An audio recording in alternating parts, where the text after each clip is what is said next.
Hi,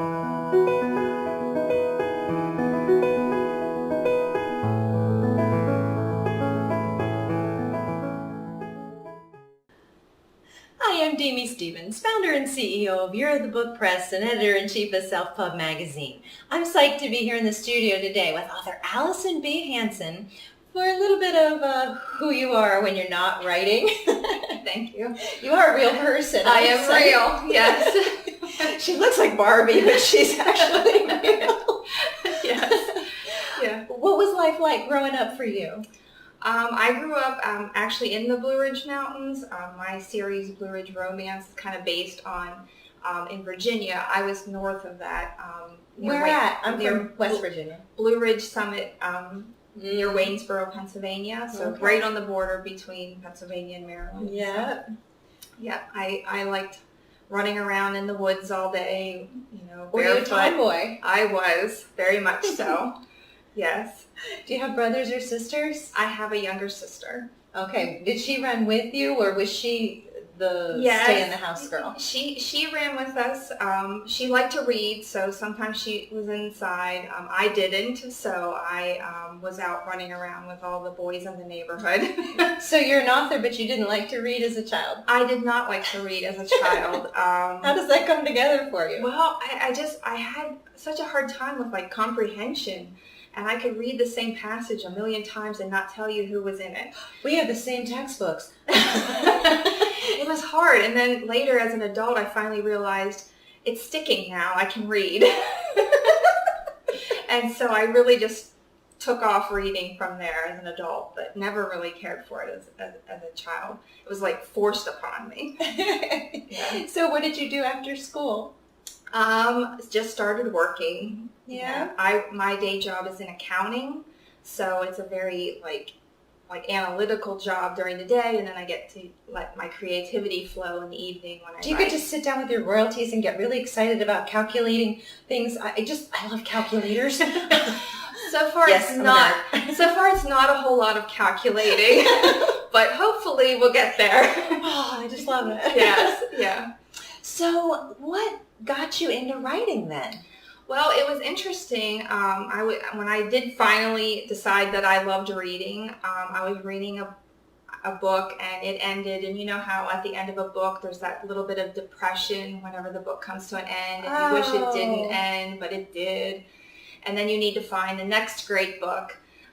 So I was searching around, and it was really late at night, and my sister works really early in the morning, so I couldn't call her and ask her what to read next. Oh, nice. It would be good to have your own personal library. Yeah, she's very good at that. So I went to bed without having anything new to read, and I woke up at 4 in the morning with an idea in my head. And I don't remember that I had a dream, but when I woke up, there was conversation was happening. People talking in your head. Yes. So I couldn't go back to sleep, and I got up and went to the computer and I started typing it out. And I have a little bit of a history of sleepwalking. So when my husband came in the room and tried to get me to go back to bed, I had to reassure him that I am awake. And he said, "Well, what are you doing?" And I said, "I think I'm writing a book." And then he said, "Come on, it's time to go to bed."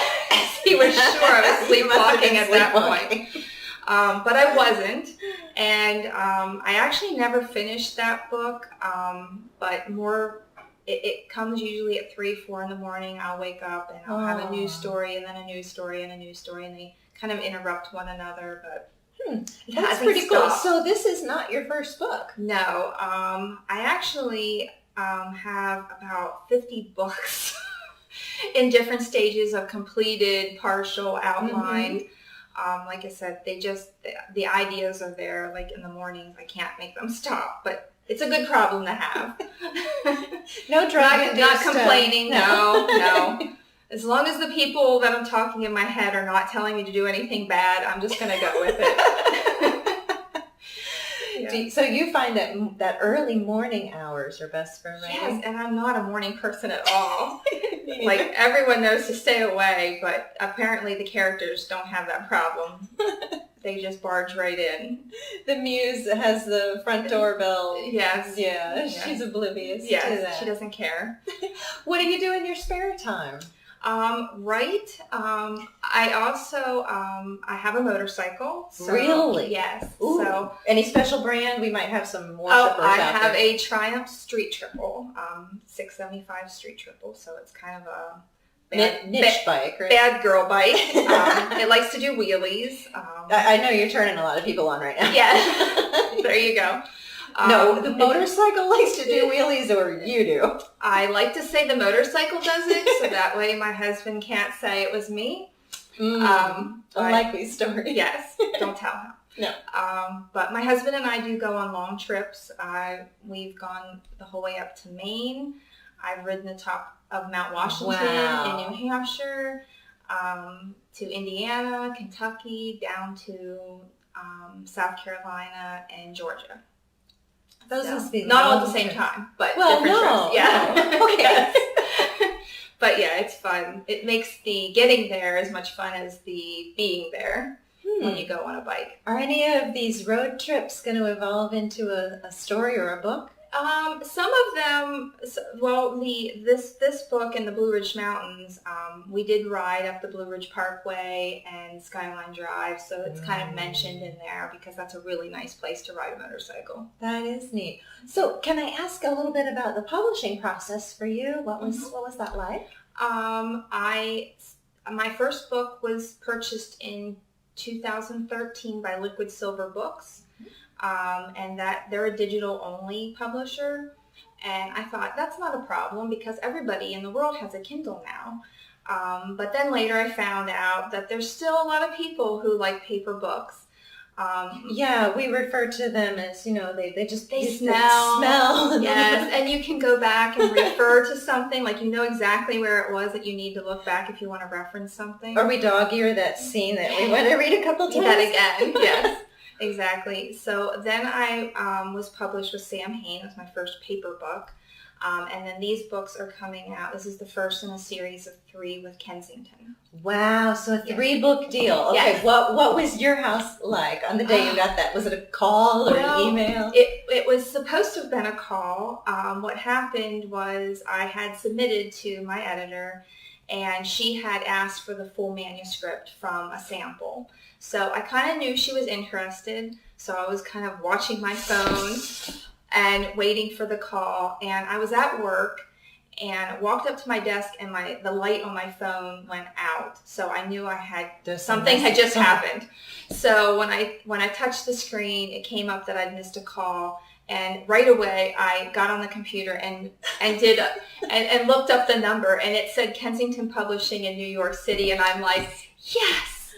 But then there was no message, and I was do I call back?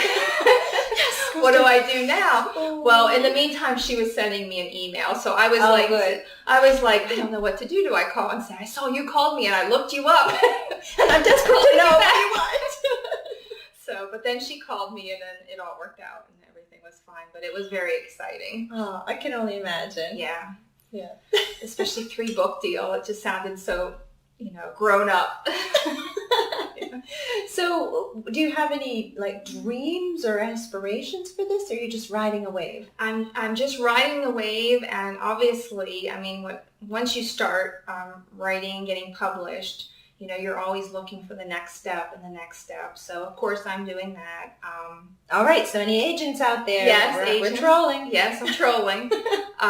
So, I'm just hoping to keep the wave going, basically. Mm-hmm. Yeah. So, you're working full time and writing in the wee hours of the morning. How does that all sit with your family? I don't have any children, so it's just my husband and I. And he is very self-sufficient and supportive. Oh, nice. So he feeds himself, and he does his own laundry, and he doesn't mind that my dinner is Sour Patch Kids. So, he takes care of a lot of the things around the house, so that way I can focus for the evenings. All right, nice guy. You're gonna get 2 kinds of fan mail out of this video. There's going to be the stalkers sending you Sour Patch. Yes, love Sour Patch Kids. Yeah. And the women asking, does he have any brothers? Yes. He does not, sorry. Oh, shucks. Yeah. Well, thank you so much for joining us today. Yes, thank you for having me. It's been a lot of fun. Yeah. you.